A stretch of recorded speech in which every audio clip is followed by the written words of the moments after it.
Assalamualaikum, selamat pagi Malaysia, salam sejahtera semuanya. Terima kasih kerana terus setia bersama dengan kami dalam Sejahtera Asia. Hari ini, hari Selasa, 15 Disember 2020, bersamaan dengan 29 Rabiul Akhir 1442 Hijriah. Apa khabar anda di rumah? Pastinya saya, Jez dan keseluruhan pasukan Sejahtera Asia sentiasa mengharapkan agar semua di rumah sekarang ini sentiasa berada dalam keadaan yang sihat-sihat sahaja. Selamat pagi, apa khabar Jez? Selamat pagi, Gas. Dan khabar baik, Gas. Dah sarapan dah pagi tadi? Dah sarapan, Gas. Macam biasalah. Sarapan bubur je, Gas. Orang yang jilitawan macam ni, dia mesti mulakan hari dengan sarapan berkualiti kan? Begitu.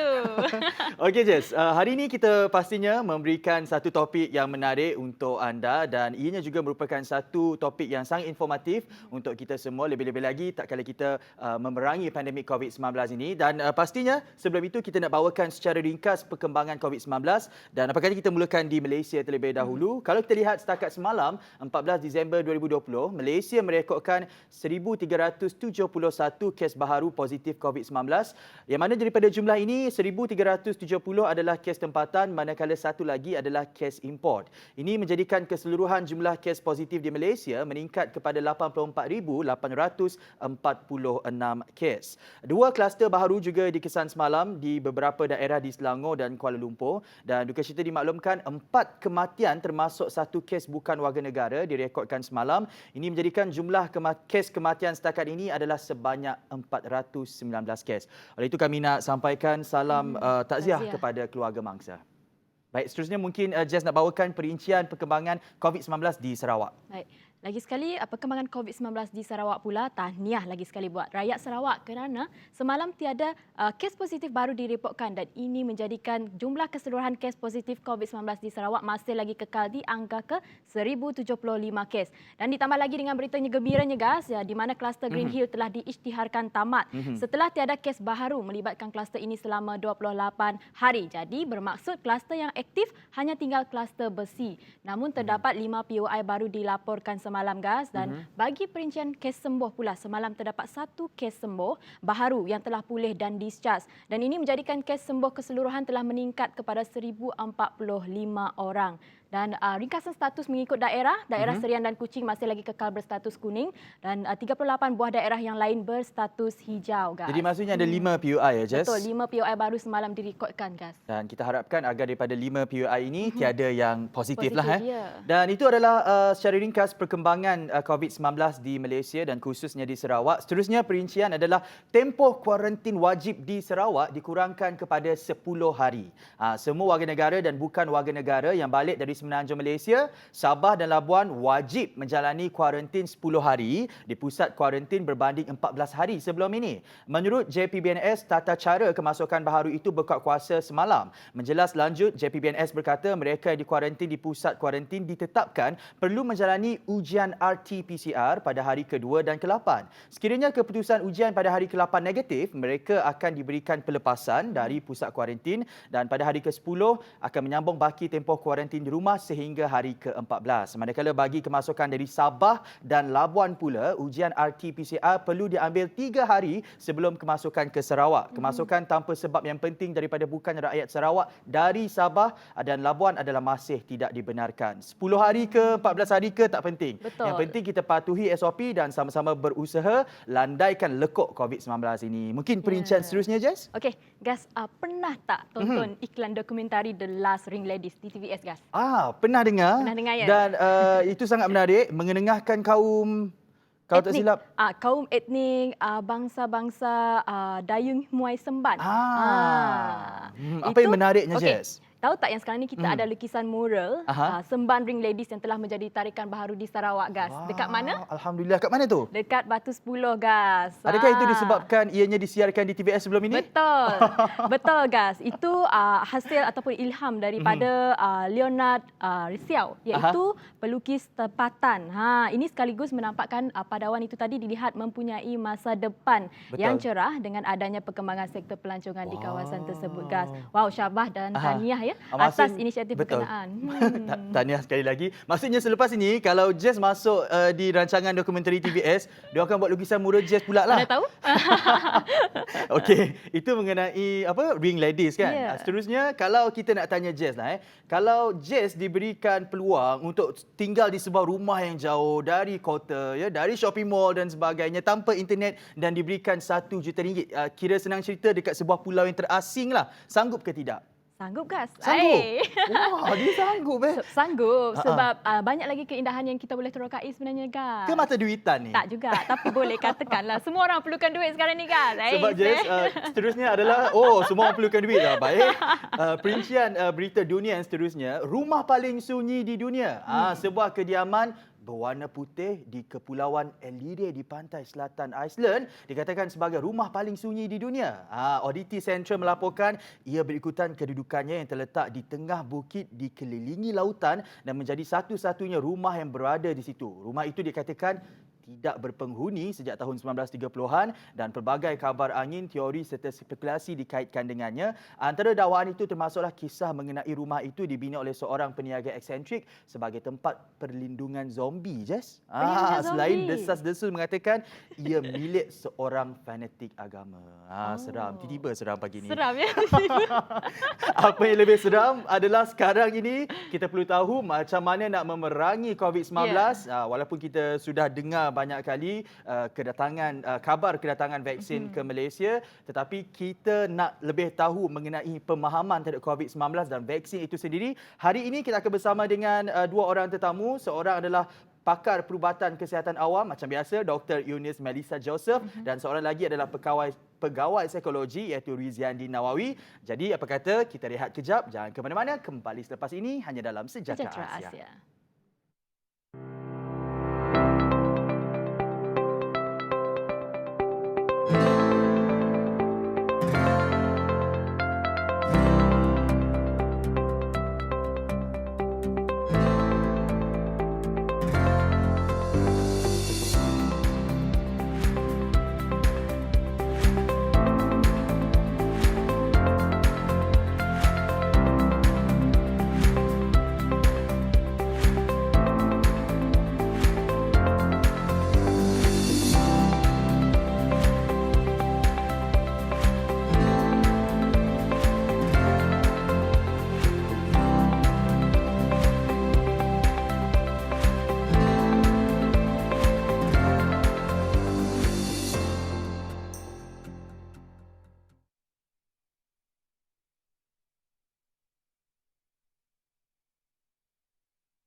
Kembali lagi bersama kami di Sejahtera Asia bersama saya Jess dan Gas. Hari ini kita ada tetamu bersama kita adalah Dr. Eunice ya. Dr. Eunice yang akan menjelaskan perincian berkenaan dengan vaksin COVID di negara kita ini. Baik, kita perkenalkan Dr. Eunice Melissa Joseph. Selamat pagi dan selamat datang. Thank you. Apa khabar, Doktor? Bagus. Dah sarapan dah pagi tadi? Belum. Okey, baik Dr. Eunice. Sekarang ni kita tahu yang kita sedang berhadapan dengan COVID-19. Jadi kita nak tahu lebih lanjut pelbagai jenis virus yang ada sebenarnya. Boleh Dr. Eunice jelaskan tak apa lagi virus yang ada selain daripada COVID-19 sebenarnya? Oh, okey. COVID-19 ni actually berasal dari keluarga virus Coronaviridae ya. There are other viruses coronavirus, contohnya SARS, pernah dengar tak pada tahun 2004? SARS is Severe Acute Respiratory Syndrome Coronavirus. And then yang Middle East Respiratory Syndrome Related Coronavirus, MERS-CoV pada tahun 2012. Dan COVID-19 ini adalah yang terbarulah pada tahun 2019. Jadi doktor, sedia maklum bahawa sekarang ini tiada rawatan khusus untuk virus COVID-19 ini. Jadi bagaimana sebenarnya rawatan diberikan terhadap pesakit-pesakit COVID-19 yang sedia ada di hospital ataupun pusat-pusat kesihatan? Okey, untuk pesakit yang disahkan menghadapi COVID-19, mereka akan dimasukkan ke ward dan akan diberi symptomatic treatment. Maksudnya contohnya lah, kalau dia ada batuk, dia akan diberi ubat batuk. Kalau badan dia kurang air, akan diberi air. So, tiada rawatan khusus atau tiada rawatan spesifik untuk COVID-19 inilah. Buat sementara waktu Buat inilah. sementara waktu ini. Jadi rawatan yang diberikan adalah berpandukan ataupun berdasarkan gejala yang mereka hadapi. Berdasarkan gejala, betul. Dan itu sebelum kehadiran vaksin.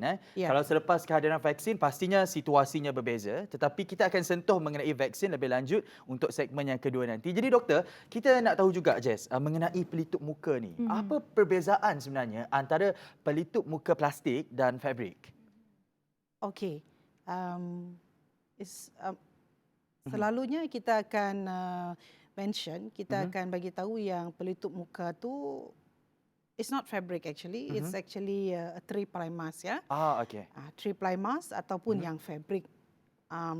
Yang fabric kita boleh reuse. Maksudnya lepas kita gunakan, kita boleh cuci ya dan digunakanlah semula. Tetapi untuk yang three-ply tu kita guna sekali saja. Sekali, lepas guna sekali, kita buang ya. Kalau biasanya kita guna untuk 8 jam sehari. So lepas tu kita buang. Tapi sekiranya kita ada gejala seperti batuk selsema, kita guna mask tu. So 4 jam kita kena tukar satu. 4 jam. 4 satu jam. hari. Yeah, that is the recommendation. Tapi kita nak tahu juga selain daripada sentuhan dan juga close conversation kita katakan, cara penyebaran yang lain sebenarnya untuk COVID-19 ini bagaimana doktor? Okay, so basically an infected person ya dengan COVID-19 ini sekiranya orang yang terjangkiti tadi, yang dijangkiti yang ada virus COVID-19, batuk contohnya sebab dia akan kalau dia tutup muka dia macam tu, the virus will be there at his or her hand ya. So kalau dia bersalaman, sebab itu dalam budaya norma baru ni kita advise elakkan bersalaman, bersentuhan and all that. So kalau dia bersalaman dengan seseorang, dia akan menyebarkan ataupun meng-share, mengongsikan virus dia tu tadi dengan orang lain ya. Yang kedua tu, jika dia tidak menggunakan pelitup muka, mask, face mask, dia akan, kalau yang infected ni tadi juga tidak menggunakan pelitup muka, so there will be droplets ya, yang dia akan yang si both of them ya, yang tidak terjangkiti tadi, dia akan inhale, maksudnya menyedut udara tu dan boleh menyebabkan Lebih berisiko. dia terkena jangkitan COVID-19. Another one is that kalau seorang yang tadi selepas dia batuk yang dijangkiti tadi membuka tombol pintu ataupun menyentuh pada permukaan, sekiranya tidak orang tu tadi selepas dia batuk atau bersin tidak mencuci tangan dengan betul ya. So the next person yang akan memegang tombol pintu itu dan permukaan itu adalah berisiko tinggi untuk mendapat jangkitan. Itu sebenarnya situasi dan mengapa perlunya untuk kita memakai pelitup muka ini. Dan kalau kita lebih perincikan lagi mengenai pelitup muka ni doktor, mungkin ada mereka di luar sana yang confused je, yang keliru. Ada orang madah N95 tu sangat bagus kerana pelitup muka N95 ini dapat menghalang molekul-molekul yang lebih kecil dan ianya terpaksa di reserve lebih baik reserve untuk golongan frontliners ataupun barisan hadapan kerana mereka lebih terdedah kepada COVID-19 dan sebab itulah orang awam dinasihatkan untuk memakai pelitup muka three-ply dan juga boleh menggunakan face shield.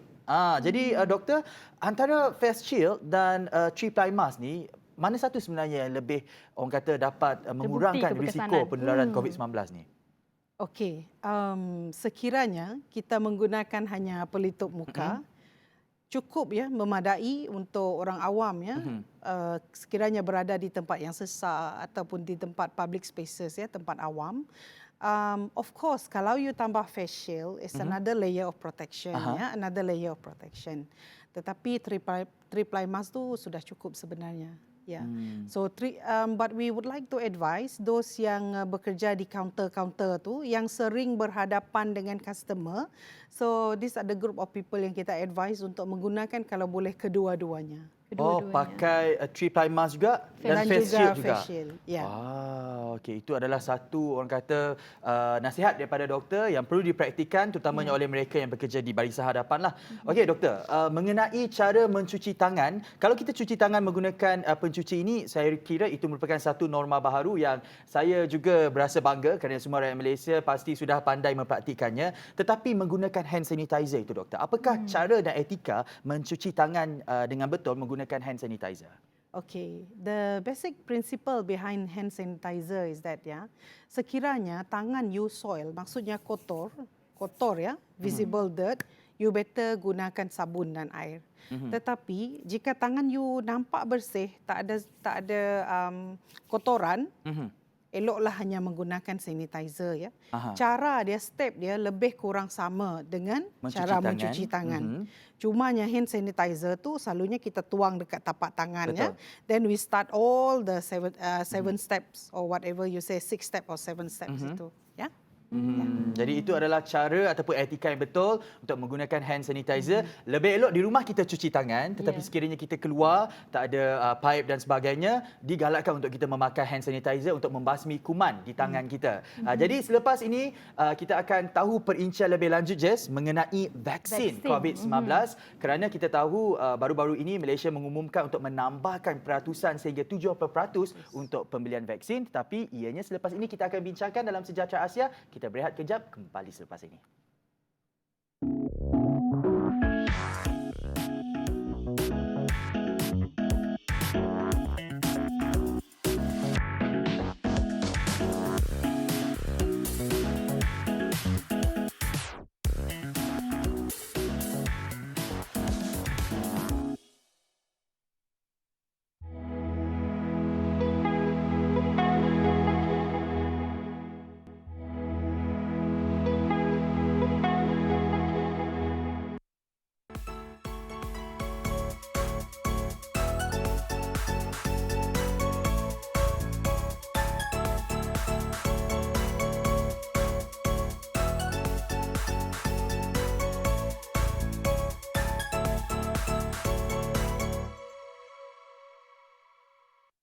Terima kasih kerana terus menjadikan Sejahtera Asia antara rancangan Bicara Walau Pagi untuk menyapa pagi anda. Dan hari ini kita tidak mahu anda alpa dan leka. Kita berbicara mengenai topik COVID-19. Kalau tadi kita sudah menanyakan kepada Dr. Eunice bagaimana etika memakai pelitup muka, mencuci tangan menggunakan hand sanitizer dan sebagainya. Dan sebelum kita masuk untuk berbicara lebih lanjut mengenai vaksin, kita nak tanya dulu Dr. Eunice, siapakah sebenarnya yang dikategorikan sebagai kontak rapat kes COVID-19? Kerana apa? Kalau kita lihat di sebalik situasi inilah, ada mereka yang merasakan diri mereka perlu dikuarantin. Contohnya, kita tak minta contohnya mangsa A pernah pergi ke satu shopping mall dan mempunyai orang kata disahkan positif COVID-19. Jadi saya juga pernah pergi ke shopping mall tersebut dan merasakan saya juga perlu untuk dikuarantin. Jadi apa pandangan doktor mengenai kategori kontak rapat ini? Okey. Thanks guys ya. Untuk kontak rapat kes COVID-19 ini, thanks for the question ya, soalan yang sangat bagus ya. So untuk kategori kontak rapat, selalunya yang paling important tu adalah yang duduk serumah dengan kes ya. Contohnya ahli keluarga ataupun kalau mereka yang duduk di hostel, di asrama, rakan sebilik ya. Teman sekerja dengan kes yang sama bekerja dekat unit yang sama, okey. Yang ketiga adalah kontak sosial. Kontak sosial ni adalah kawan dengan bermain, kawannya dengan lepak, minum, something like that ya. Lepas tu, those healthcare worker, maksudnya anggota kesihatan yang merawat kes ini tanpa menggunakan alat pelindung diri ataupun penggunaan alat pelindung diri yang tidak lengkap. Itu adalah antara kategori kontak rapat yang perlu menjalani kuarantin COVID-19. Baik, itu berkenaan dengan kontak rapat. Namun kalau dah disahkan mereka adalah kontak rapat, apakah langkah kawalan yang diambil sebenarnya untuk kontak-kontak rapat? Okey, untuk kontak-kontak rapat kes COVID-19 ni, mereka akan dikenal pasti terlebih dahulu ya. Sebab seperti mana yang Gas sebut tadi, tidak semua akan dikategorize sebagai kontak rapat ya. Contohnya kalau hanya berselisih. So because tadi kita dah mention ya, kita dah mention yang COVID-19 ini dia berjangkit melalui close contact ya, sentuhan, something like that ya. So kita akan identify kalau setakat berselisih tiada sentuhan, risiko adalah sangat rendah ya. Kalau menggunakan pelitup muka juga risiko sangat rendah. Jadi selepas kita kenal pasti mereka ini, mereka akan dipanggil untuk saringan dan ujian PCR ya, ujian PCR di klinik-klinik di sekitar Bandar Kuching untuk Kuching lah. So each and every division they have klinik yang ditetapkan ya, hospital yang ditetapkan untuk membuat saringan ujian RT-PCR ini. So selepas itu mereka yang dikenal pasti sebagai kontak rapat ini akan diberi quarantine order ya. Untuk tempat kuarantin pula, mereka ni kita akan assess dari segi kesesuaian ya. Kalau rumah dia sesuai, kita akan kuarantinkan di rumah.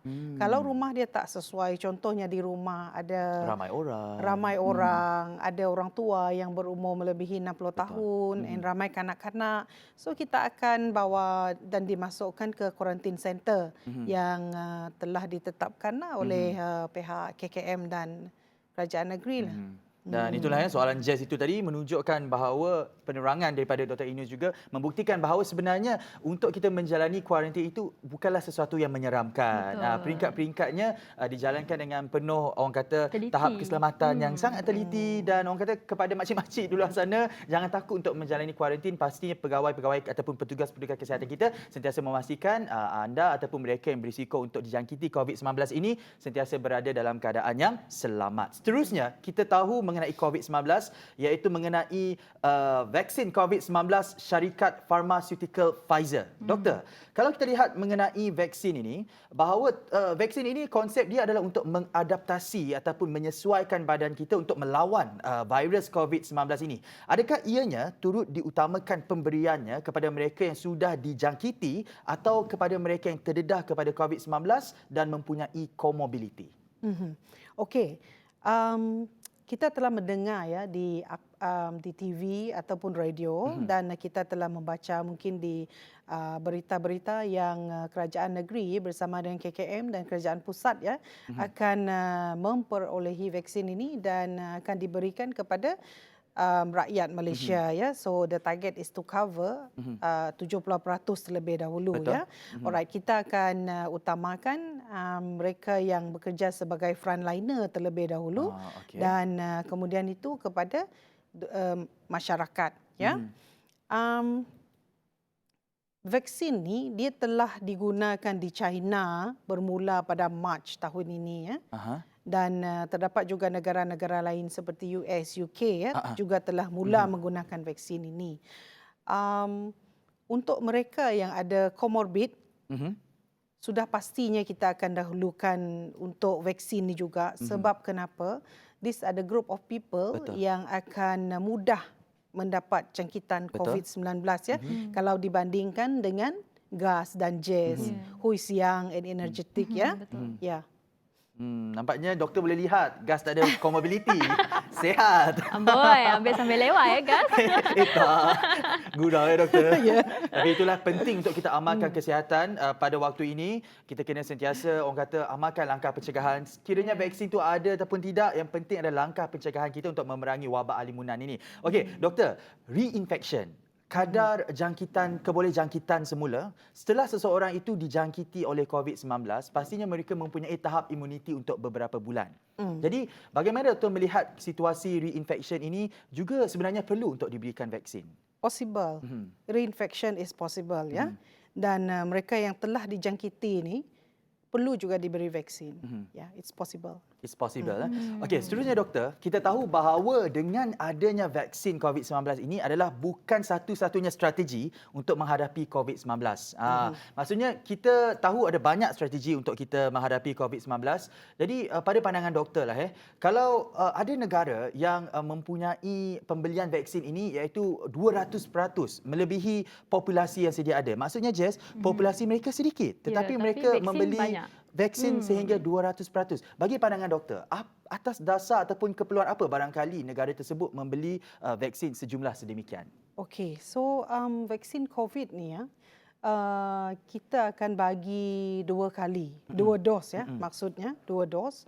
Untuk negara yang membeli vaksin melebihi 100% tu, kemungkinan besar mereka ni menjangka dari pertambahan dari segi penduduk ataupun migration dari tempat lain ke negara dia sendirilah sebagai langkah berjaga-jaga. Ya. Sebab ini pun Betul. tadi dia jelaskan memang ini boleh ada reinfection next time. Tapi apa pun kita nak ucapkan terima kasih kepada pelayanan kita, terutamanya kaki tangan kesihatan awam dan juga polis yang telah melaksanakan tanggungjawab Betul, mereka Jess. menangkap kalau yang tak mematuhi SOP tu guys. Pasti. Jangan ambil mudah perkara ini. Mungkin sebelum kita mengakhiri temu bual yang sangat orang kata berkualiti masanya bersama dengan Dr. Eunice pada hari ini, kita nak tahu sekiranya kita ada vaksin nanti doktor, masihkah perlu untuk kita mematuhi SOP memakai pelitup muka? Boleh jelaskan kepada penonton? Okey. Sekiranya kita sudah memberi vaksin nanti kita kena masih mengamalkan langkah-langkah berjaga pemakaian pelitup muka pada masa itu hanya dihaskan untuk mereka yang ada gejala. Mungkin kita akan khaskan untuk mereka yang ada gejala. Amalan untuk mencuci tangan itu masih harus dikekalkan Begitu juga pemeriksaan suhu sebelum memasuki sekolah and all that, ada institution Jadi itulah Jazz Tak terbukti juga keberkesanan vaksin ni belum lagi terbukti sebenarnya. Sebab tu pentingnya kita amalkan SOP tadi guys. Betul. Dan Jess, ingat bahawa kehadiran vaksin ini adalah salah satu strategi untuk kita menghadapi COVID-19. Macam yang Dr. Eunice katakan tadi, biarpun kita sudah ada vaksin, jangan jadikan norma baharu yang kita terap semasa sekarang ini menjadi sia-sia pada masa akan datang. Betul. Terus amalkan kaedah mencuci tangan dengan betul, pemakaian pelitup muka sekiranya bergejala dan pastinya kita akan mencipta kehidupan yang lebih sihat dan sejahtera. Terima kasih Dr. Eunice kerana sudi bersama kami dalam Sejahtera Asia. Perbualan yang sangat santai tetapi informatif. Selepas ini kita akan bersama dengan Riziandi Nawawi pula doktor. Berbicara mengenai kesihatan mental bekerja dari rumah Jess. Okey tak bekerja dari rumah? Tak ada masalah kas. Apa pun ke rumah ke, office ke, pejabat ke, yang penting produktif. Jadi apa kata kita saksikan ini temu bual secara maya bersama dengan Riziandi Nawawi. Tapi sebelum itu kita rehat kejap, kembali selepas ini.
Tadi kami dah go through. Baik, bertemu kembali dalam Ya. Sejahtera Asia. Penonton di rumah, kita tahu bahawa work from home ataupun bekerja dari rumah ini memberikan kita satu kelebihan untuk lebih flexibility dalam kita melakukan pekerjaan kita dan ianya sebenarnya dapat mengekang penularan wabak COVID-19 pada masa ini.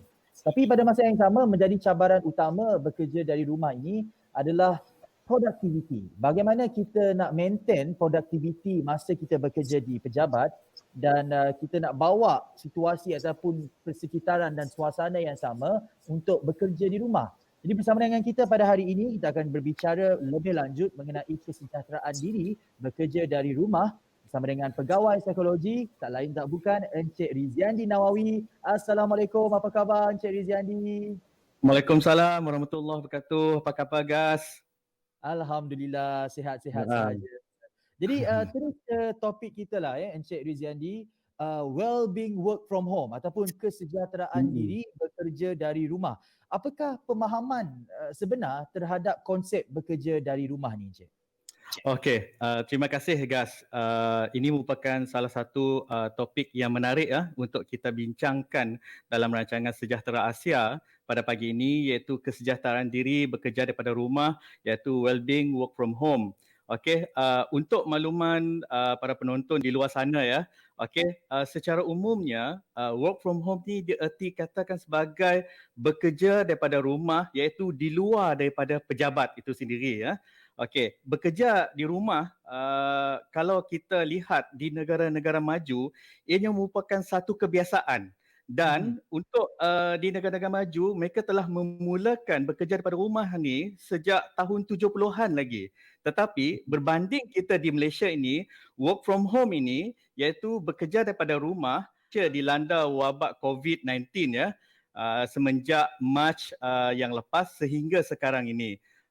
Di mana untuk makluman penonton semua, work from home ini, okey, walaupun kita bekerja daripada rumah, okey, seseorang pekerja itu hendaklah mesti berada di dalam tempoh waktu bekerja itu di rumah itu sendiri. Itu yang pertama. Yang kedua, jika pekerja diperlukan ataupun diarahkan oleh majikan ataupun pekerja, mereka perlu untuk datang ke pejabat seperti yang diarahkan. Dan perkara yang paling penting sekali untuk bila kita bekerja daripada rumah ini adalah kita sentiasa boleh dan mudah untuk dihubungi dari masa ke semasa. Untuk pengetahuan Cik Gas jugalah, pada 6 hari bulan Disember yang lepas, iaitu pada hari Ahad yang lepas, Datuk Seri Ismail Sabri Yaakob, iaitu Menteri Pertahanan, Menteri Kanan Pertahanan kita, telah mengisytiharkan bahawa PKPB, iaitu Perintah Kawalan Pergerakan Bersyarat, sudah tidak ada lagi. Namun saya percaya sebenarnya banyak di kalangan rakan-rakan pekerja kita di luar sana masih lagi mengamalkan work from home. Ada di kalangan mereka semenjak Mac yang lalu bekerja daripada rumah, dan ada di kalangan mereka sejak Julai yang lalu, dan sehingga sekarang ada di kalangan penjawat awam ataupun pekerja swasta bekerja daripada rumah. Gas. Sedikit penghalang kepada produktiviti ini adalah apabila mereka di rumah, mungkin mak-mak nunggah, okey, gas, makan cucur dulu, ada gangguan mungkin daripada ahli keluarga dan sebagainya kan. Jadi apa sebenarnya pada pendapat Encik Riziandi terhadap kelebihan dan kekurangan bekerja dari rumah ini? Okey, tidak dinafikan Gas, apabila kita bekerja di rumah ini ada kelebihannya dan ada juga kekurangannya lah. Okey, kalau kita lihat dari sudut kelebihan untuk bekerja daripada rumah ini, iaitu yang pertama sekali yang paling penting dalam situasi sekarang ni, iaitu dapat menjimatkan kos pekerja itu sendiri. Di mana kita tidak perlu pergi ke pejabat. Kalau kita tidak perlu pergi ke pejabat, kita dapat mengurangkan kos penggunaan minyak kereta. Itu paling penting sekali Dan masa untuk ke pejabat. Biasanya untuk ke pejabat pada hari-hari biasa kita menempuhi jam.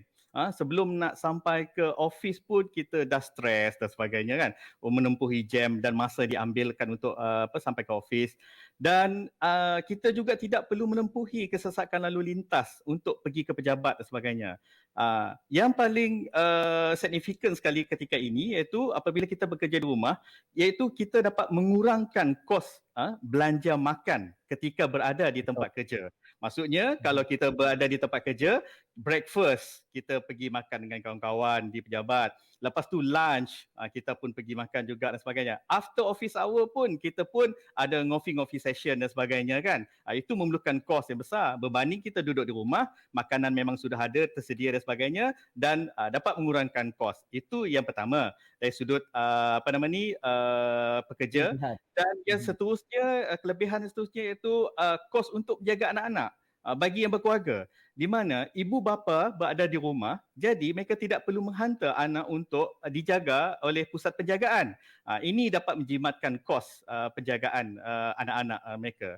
Dari sudut kebaikan kepada majikan pula, di mana setiap agensi ataupun organisasi itu dapat menjimatkan bil elektrik. Macam sekarang apabila kurang penggunaan bil elektrik di pejabat, maka kos operasi di pejabat semakin kurang. Ini adalah merupakan satu perkara yang baik. Dan yang seterusnya, sewa ruang pejabat pun boleh dikurangkan sebab kita tak perlu pekerja yang ramai di pejabat, iaitu kos operasi dapat dikurangkanlah. Dari sudut lainnya pula daripada pekerja, iaitu seorang pekerja itu dapat flexibility, iaitu santai. Maksudnya dia boleh menguruskan masa bekerja yang sendiri mengikut keselesaan pekerja itu sendirilah. Dan dari sudut yang lain pula, iaitu dari sudut kekeluargaan, kita sebagai orang yang ada family dan sebagainya akan lebih dekat dengan family. Itu antara faktor yang kelebihannya, di mana apabila ibu dan ayah berada di rumah, dia merasa lebih selamat, iaitu anak-anak berada di depan mata mereka dan mereka tak perlu risaukan. Lebih-lebih lagi dalam situasi COVID, mereka tak tahu kalau anak-anak di luar bercampur dengan rakan-rakan sekolah dan sebagainya, ada di kalangan rakan yang ada jangkitan. Itu mendatangkan kegusaran bagi ibu bapa yang menghantar anak-anak di luar untuk sekolah dan jagaan dan sebagainya. Tetapi bila di rumah, mereka rasa lebih selamat anak-anak berada di depan mata mereka. Okey, yang seterusnya adalah dapat membentuk pekerja itu sendiri lebih kreatif sebenarnya. Kalau kita nampak sekarang ni, penggunaan IT begitu optimize. Maksudnya, semua pekerja-pekerja menggunakan segala apa yang di dalam sistem teknologi maklumat itu semaksimum yang mungkin untuk melakukan kerja harian mereka. Itu merupakan satu perkara yang bagus apabila kita bekerja di rumah.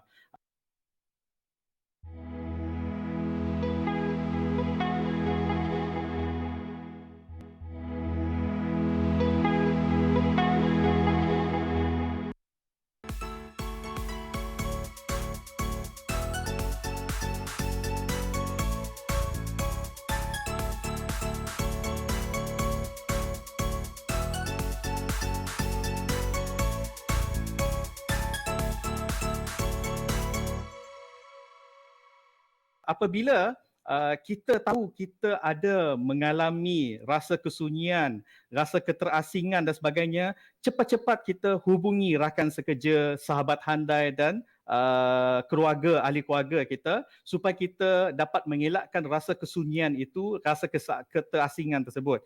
Dan apabila kita merasa agak tertekan, stres dan panik, apa yang kita boleh lakukan iaitu kita boleh hubungi iaitu kaunselor profesional yang banyak di luar sana. Dan untuk pengetahuan penonton di luar sana juga, Perkhidmatan Awam Negeri Sarawak ada menyediakan perkhidmatan e-counselling.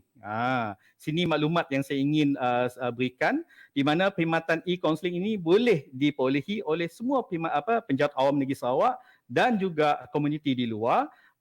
Dan mereka kalau perlukan perkhidmatan e-counselling ni bolehlah menelefon nombor 082 514 471. Itu adalah nombor untuk perkhidmatan e-counselling bagi Perkhidmatan Awam Negeri Sarawak. Dan untuk Lembaga Kaunselor Malaysia juga ada menyediakan talian kasih. Iaitu talian kasih, nombor boleh dihubungi 15999 untuk mendapatkan perkhidmatan kaunseling bagi yang profesional, kaunselor yang profesional. Itu antara yang kita boleh lakukan untuk menjaga kesihatan mental kita apabila kita berada dalam situasi tersebut. Ya. Betul. Jadi jangan teragak-agak untuk hubungi talian kasih 15999 sekiranya kita mengalami masalah kemurungan ataupun kita dah rasa macam it's too much nak handle masa kerja dari rumah ni. Macam yang Cik Rizandi katakan tadi, jangan lupa untuk jaga kesihatan, untuk kita exercise sikit-sikit semasa bekerja dari rumah ni. Kalau boleh, lepas kita bekerja dari rumah, dah habis masa kerja tu, mop lah lantai, sapu lantai ke, pencuci tanah ke. Kalau rasa Exercise nak, juga. ya, lebih baik lagi kalau kita boleh macam keluar jogging di persekitaran rumah, di pustaka, di taman sahabat kah. Ya, yang paling penting. Jangan beketum macam di rumah kata Betul. orang. Jadi Gas. Encik Rizali, Satu lagi ada satu lagi yang saya nak tambah di sini, iaitu self care yang paling penting waktu kita berada di rumah, bekerja di rumah, iaitu dari sudut pemakanan. Okey? betul. Sebab apa tahu? Apabila kita berada di rumah, kadang-kadang kita melakukan pekerjaan kita tu di dapur. Apabila kita melakukan pekerjaan di dapur dan sebagainya, okey, makanan di depan mata. Apabila Aduh. makanan di depan mata dan sebagainya, menyebabkan secara kita lakukan kerja, tangan ni ambil makanan tak berhenti-henti. Dan makanan yang kita ambil juga harus kita fikirkan adalah makanan yang sihat, mempunyai nutrisi yang baik untuk diri kita. Kita tak nak makanan-makanan yang segera yang kita boleh lakukan di rumah. Hari-hari kita goreng nugget. Hari-hari kita goreng burger dan sebagainya kan.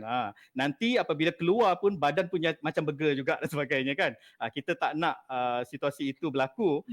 Yang paling penting makanan yang sihat penting ketika kita berada di rumah. Sebab apa? Untuk memastikan tubuh badan kita sihat dan walaupun kita di rumah kita dapat melakukan kerja dengan cemerlang, dengan baik, dengan memberikan prestasi yang terbaik. Dan yang terakhir yang saya boleh maklumkan di sini, yang saya boleh kongsikan, iaitu persekitaran.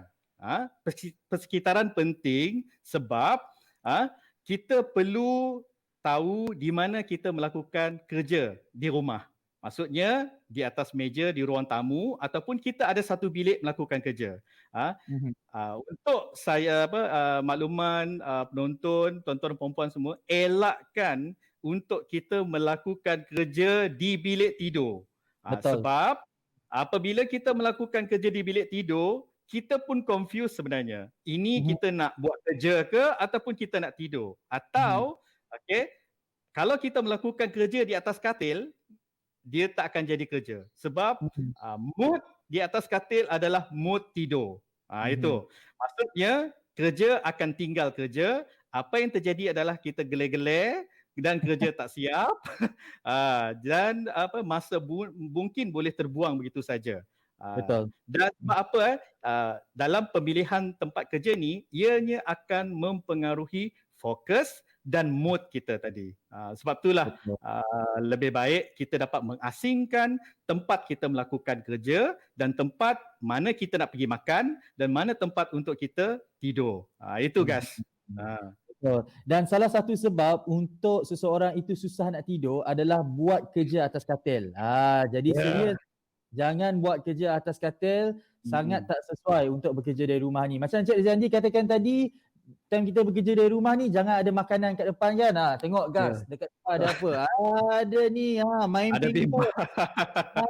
Kena bertukar juga walaupun kita kat rumah ni.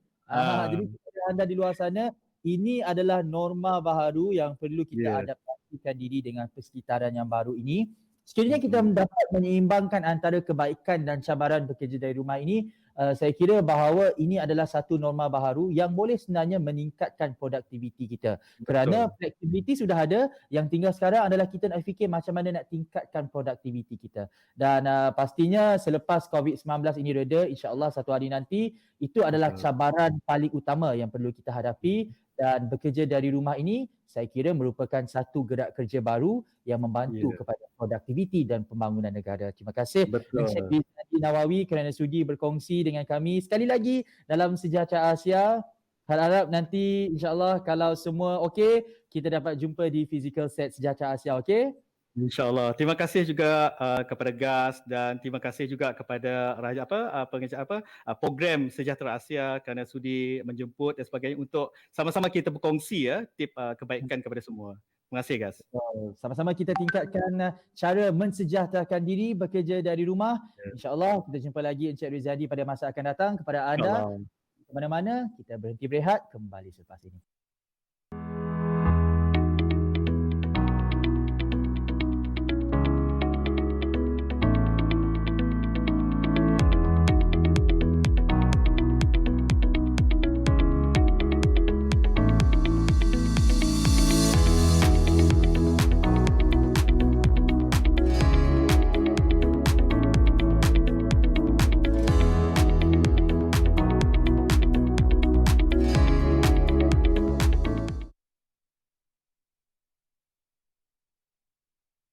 Baiklah, itulah tadi penjelasan daripada pakar psikologi kita, iaitu Encik Riziandi, berkenaan dengan bekerja dari rumah, betul tak Gas? Dan bekerja dari rumah ni sebenarnya kajian juga mendapati 77% daripada responden mengakui menghadapi kesukaran sebenarnya untuk bekerja dari rumah, iaitu 33% daripadanya percaya bahawa mereka menghadapi kekangan internet sebenarnya Gas, kerana internet itu tidak stabil dan menyukarkan mereka bekerja dari rumah. Dan 9% rakyat yang selebihnya itu masih lagi percaya bahawa bekerja di rumah adalah sebenarnya lebih produktif.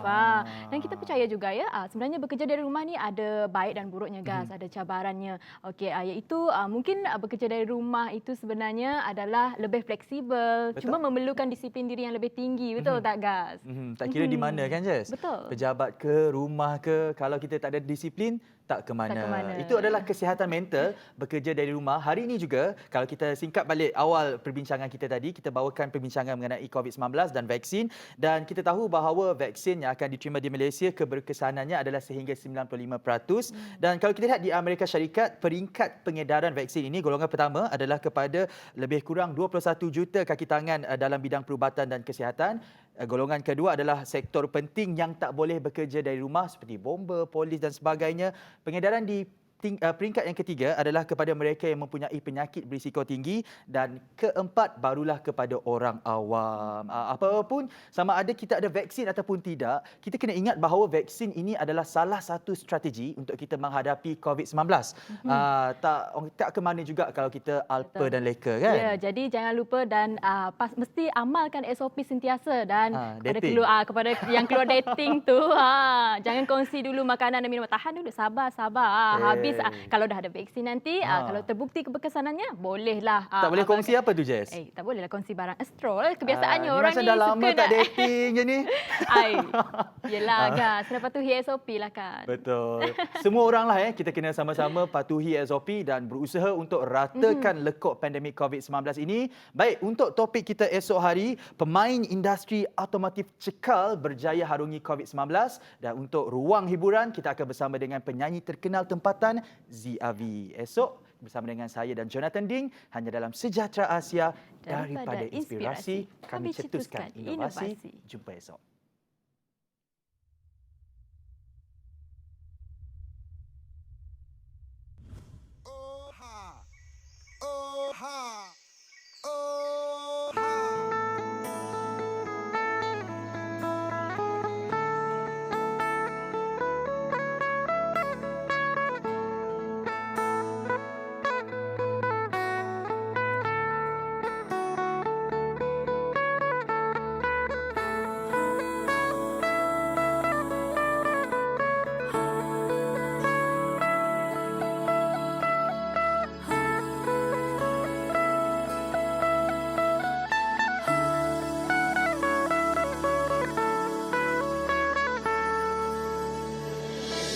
With me, I've got a world to show you.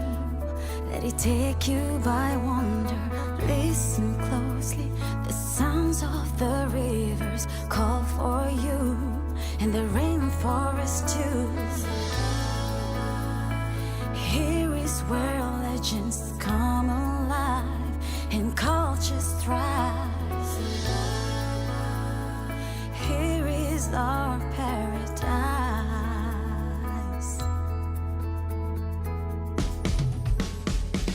Homeland, stories that lies in the roots of our soil, like pieces of gold. There's more in the mountains and seas. There's more in